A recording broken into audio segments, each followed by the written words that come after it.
Hello again and welcome to session 5 of Mind. This week I'll be talking more about anxiety and low mood, being kind to yourself and reconnecting with activities you enjoy. Let's start with looking at the difference between low mood and depression. It can be really difficult to tell the difference between the two, but they're not the same. Low mood can include sadness, anger, anxious feelings, panic, or low self-esteem. When people are low in mood, it's usually about something specific, and people can tell you what is bothering them. It will improve as the person comes to terms with the experience that's been bothering them and adjusts to their new situation. This is likely to be your experience. You might be upset and feel low in mood, but you know that you're grieving following pregnancy loss.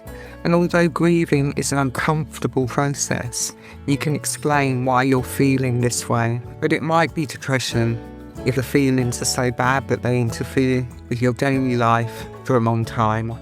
When a pregnancy is lost, hormone levels don't reduce to their pre-pregnancy level straight away. Because these hormones are still present after pregnancy loss, you may still feel the effects of pregnancy hormones for a number of weeks. This can delay your acceptance of what has actually happened and can cause increased levels of worry and anxiety. You may go through a time of moving between emotions associated with low mood. For example, sadness, anger, anxiety, panic, and low self-esteem. At times it may be difficult for you to work out how you're feeling, as your mood may change quickly and take you and others around you by surprise. Within a few weeks, your mood should feel more stable, but it does take time. Common feelings after pregnancy loss are feelings of guilt and shame. Feeling like you've let others down, or yourself down, and blaming yourself. It's important to recognise that although medical professionals have some ideas on why pregnancy loss might have happened, many of the causes are out of your control. In some cases, medical professionals may be able to describe to you what's happened, but not be able to give you a reason why. Not knowing why can be really hard too. Blaming yourself isn't helpful, but can be challenging to stop. Learning to be kind and compassionate to yourself can really help. You can allow yourself to have these complicated feelings and at the same time remind yourself that you're doing the best that you can with the challenges that you have. I know this isn't easy, but the more you remind yourself that you're doing your best, the easier it becomes for you to feel that this is true for you. If you don't feel you have the right emotional support around you, speak to a professional about support organisations in your local area or online. There's a link to Tommy's baby loss support page in the written content at the end of this session, just as a reminder that Tommy's support is always available to you.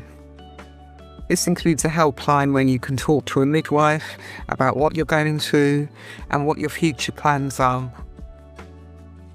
Try to spend time with people whose advice and support feels good for you as much as you can. You can also start to move forward by doing something you enjoy. Pleasurable activities can be comforting and calming, social or energetic. Introducing pleasure from each of these areas back into your life will help reduce your stress levels and improve your focus and sleep. It won't mean that your grieving will stop, but it may help you allow grief and sadness to come and go and still continue to do your everyday activities. Now I'd like to invite you to make a list of activities that you enjoy, past and present. Try to first think of things that cost you no money at all. Things that are easily available to you and don't require too much planning, like just going outside, maybe for a walk if you can. Holding hands with a partner or a family member or taking a bath. You might not have listened to music for a while, but enjoyed it in the past, so you could try that. How about wrapping up in a comfy blanket and watching a film? If you have a garden or indoor plants, you might want to arrange them, water them, plant some bulbs if the time of the year is right. Whilst you're thinking about this session series, you might want to put an activity from here on your list. One of my enjoyable activities is grooming my dog. I find the touch of my dog's fur and the fact that my dog really enjoys it really comforting. If you have a pet, you could include doing something with them on your list. When you have a list of activities that cost no money at all, it makes it easier to choose something from your list to do. Now add to your list things that might cost a little money but are affordable to you. Maybe not on a daily basis, but weekly or occasionally. You might want to give yourself a budget here if that helps you to stay focused. So on this next part of the list could be ingredients to make a cake or a meal if you like to cook, buying a scented candle, an adult colouring book, some pens or pencils. You could get some knitting needles or a sewing kit and give that a try.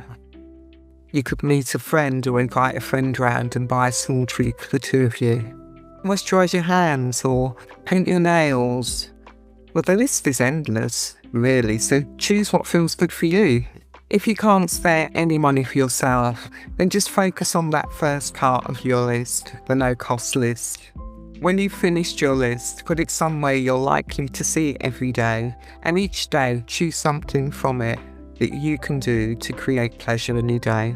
Bringing enjoyable activities into our lives helps us with so many other things.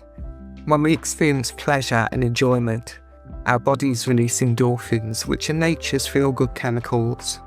These endorphins are helpful in building our immune system and reducing the symptoms of stress. When you look at your list, if you're thinking, I don't feel like doing any of the things I've listed, that's okay. Just give one of those things a try. Let your body do its job of releasing those feel-good chemicals and see how you feel afterwards. In the next session in the series, I'll be talking with you about goals. Maybe there's something on your list that's a little more complicated and needs a bit more advanced planning. You'll be able to use the next session to pre-plan, prepare, and make an activity more achievable. Thank you for joining me today.